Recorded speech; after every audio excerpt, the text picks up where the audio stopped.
That acronym stands for a Fellow of the American Academy of Orthopedic Surgeons. I was in the United States Air Force.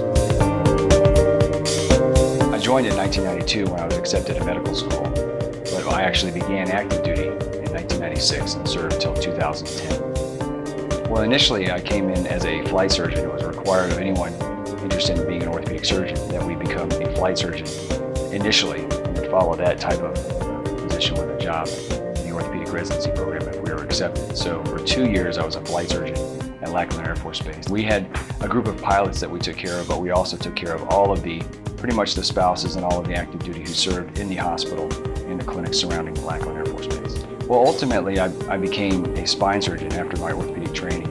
So I did 2 years as a flight surgeon, followed by my residency in orthopedic surgery. And upon finishing residency, I chose to do a fellowship in spine surgery to specialize in the field of spine surgery. And that's when I went to the Mayo Clinic and had a combined fellowship with both the neurosurgical department and the orthopedic department to learn the field and expertise of spine surgery. And when I came back, I was assigned to Wilford Hall again, and this time in the position of the consultant to the Surgeon General of the Air Force for spine surgery, and also the chief of the orthopedic spine program and the chief of spine surgery for the entire United States Air Force. Actually, I was deployed twice to Iraq in the Operation Enduring Freedom to take care of our war wounded in that effort. And that happened in 2006 and then again in 2009. Balad Air Base, where we were assigned, was actually dubbed Mortaritaville because mortars were sent over the wall between 8 and 10 times a day on a regular basis. I think sense of community, sense of comradeship, and a sense of duty to the service members who put their lives on the line every day for us. When we were in Iraq, for us taking care of them in a relatively safe environment in the hospital on base, although we were being mortared, we treated 800 patients. We did surgical procedures on 800 patients in the scope of 4.5 months. Without question, the deployments to Iraq were really tough on my family. I had 2 small kids at the time and 3 now, and it was really difficult to be away from the family.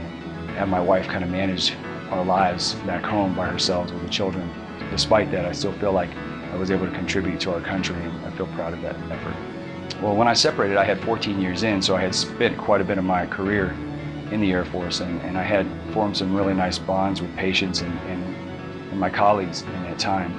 And so as an outsider now, as a civilian, my efforts towards the military are geared more towards continuing to take care of our patients that are TRICARE related, that have insurance that allows them to be seen on an outside basis by the civilian doctors. So we continue to see TRICARE patients that are military beneficiaries, and in addition we contribute to causes that support the military, Wounded Warriors, USO, and there's a lot of different organizations that we contribute to help support that effort.